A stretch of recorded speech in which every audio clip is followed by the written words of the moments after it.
Hey everyone, this is the day one of Daniel's show.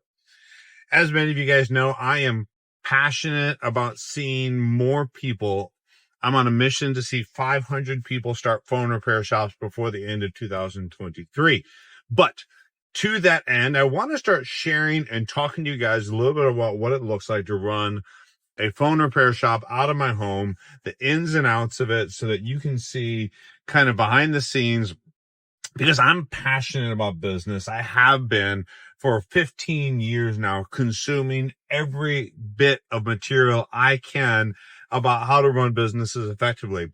In the last 6 years, I've actually been putting into practice how to run a business and how to do it. And, you know, it's funny. It's like when you're a teenager, you have all these opinions about how your parents should live, and then you or how adults should adult, and then you become an adult and you think to yourself, oh crap, I didn't know what I was talking about. I remember when I remember before we had kids. I've got two children, an 11-year-old and an 8-year-old too. And before we had kids, I had all sorts of opinions about how you should raise kids, right?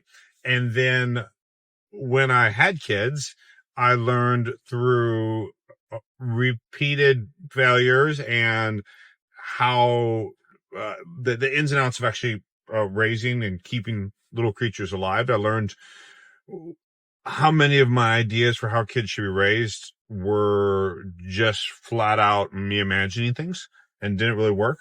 So here's the deal.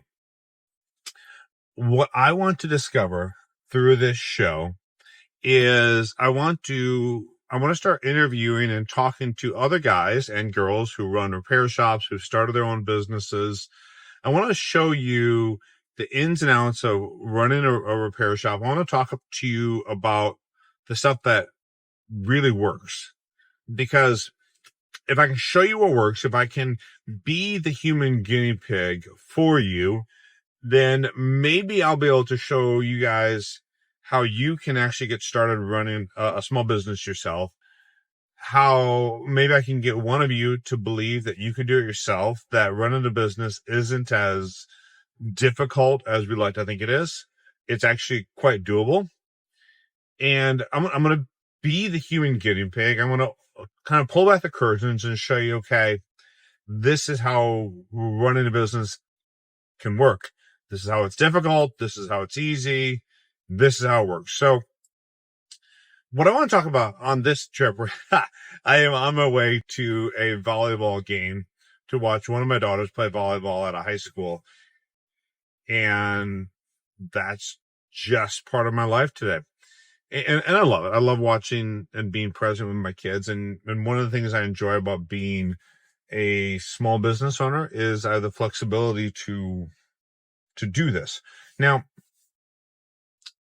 I want to dispel one of these myths. And when people think about working for themselves or starting their own business, they think, oh, I'll have all the time in the world and I won't have a boss telling me what to do. And the fact is, it's true. You won't have a boss telling you what to do. You won't have a boss telling you what to do, and you'll have a lot of freedom. But the problem is, you've got lots of people expressing opinions on your life.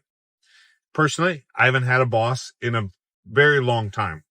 I work part-time as a pastor of a church as well. And at that church, I've got a board that oversees me and gives insights into my life. But honestly, for the last decade, I've either worked for a board of a church or worked for myself. And the reality is, it's difficult. When I was at a family get together this weekend, I was hanging out with my brothers-in-law, and they both work jobs for someone else, and they're killing it. They're amazing at what they do.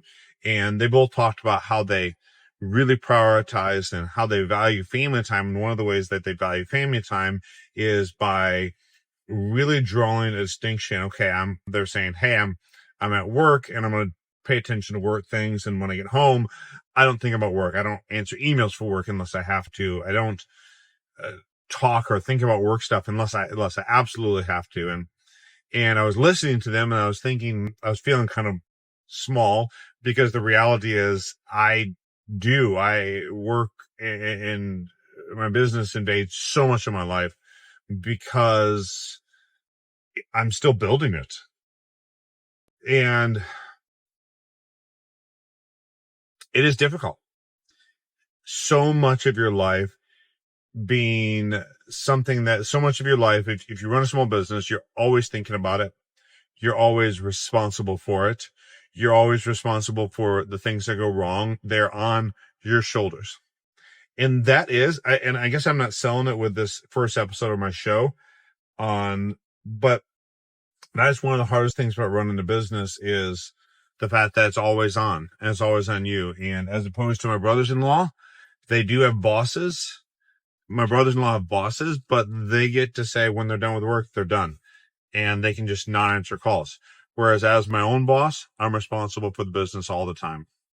This last week, we had a major insurance claim against the policies that we write. We had a employee accidentally temporarily lost a tablet, and we had another thing. 3 major expenses came up, and there were just major stressors for me that I'm thinking about as I'm working on paying bills. But for each of my 2 employees right now, one of them is sick, and all he's doing is just recovering at home, and it's okay that I was okay. He was okay that I was okay, giving him time off to just rest, and it's no sweat off his back. The other guy, the guy that made a mistake that cost me a fair amount of money, he's heading out for vacation next week with his family. He doesn't need to think about at all. I mean, he's a great guy. He's a hardworking guy. I respect him, but because he's an employee, he doesn't have to think about my finances, my situation, and this issue that came up. He doesn't. And it's an amazing proposition being an employee. Whereas if you're an owner, I'm hanging out with family yesterday. I'm thinking about the business and the money I lost. I'm doing my work on Sunday afternoon, and I'm going to my daughter's volleyball game, and I'm thinking about some of the problems with the business. It's hard to turn off. Now, on the other hand, what I've discovered is if I want to be able to handle a business, if I want to be able to solve people's problems, then I need to disconnect from work. I need to go to my daughter's volleyball game because that's something that really matters. I need to make sure I get as much sleep as I need. I need to make sure every morning I'm going for a run, because exercise and cardio helps me to really effectively deal with stress.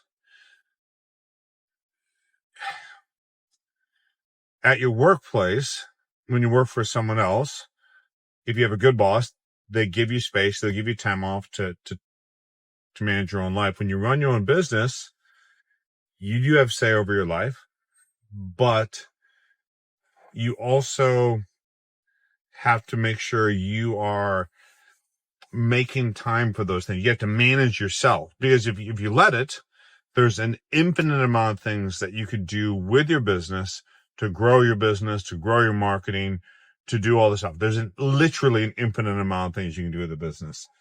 But what I've had to remember is that if I don't disconnect, if I don't create moments like I go into this game, if I don't make sure I am focused on my daughter, cheering her on, present, and accountable for it, if I don't do that, then I'm not going to be able to serve the businesses effectively. I'm not going to have the space to innovate. And that's what starting a small business is. It's innovating. It's coming up with a solution to a problem. So I'm going to a volleyball game. I'm going to rest. I'm going to disconnect. And when I get back to the shop this afternoon and I sit down to work on more of my planning for the fall, planning for the academy I'm teaching, planning for the business I'm running, planning for the church I'm leading, planning for my family. When I get back to doing all that, I am trusting that because I took time off, because I took time to go watch my daughter play volleyball, I will be better able to execute the plans, better able to see solutions that are performing. That's the kind of things, that's the kind of exchanges you have to have. You have to have a mindset as a small business owner where you take care of yourself, where you see, okay, these are the things I need in my life. To be honest, that's not a lot different than guys that work for someone else. You're just as responsible for setting good boundaries for your family, just as responsible for guarding your health, just as responsible for making sure you are healthy and bringing your full self to the workplace. It's not a lot different. But the cool thing about running your own business is you've got all the opportunity in the world to put into place the things that contribute to you being a healthy, wholesome, good father, husband, human being. You can invest in your faith, all those things. And you got no one else to blame if you don't. Personal responsibility. But hey, I'm at the volleyball game, signing off. Stay tuned as you listen to the story of me being kind of a human guinea pig. I'm going to be trying out all the things that I talk about, showing you guys how they work in my life and how they can work in your life. Have a good one. Bye for now.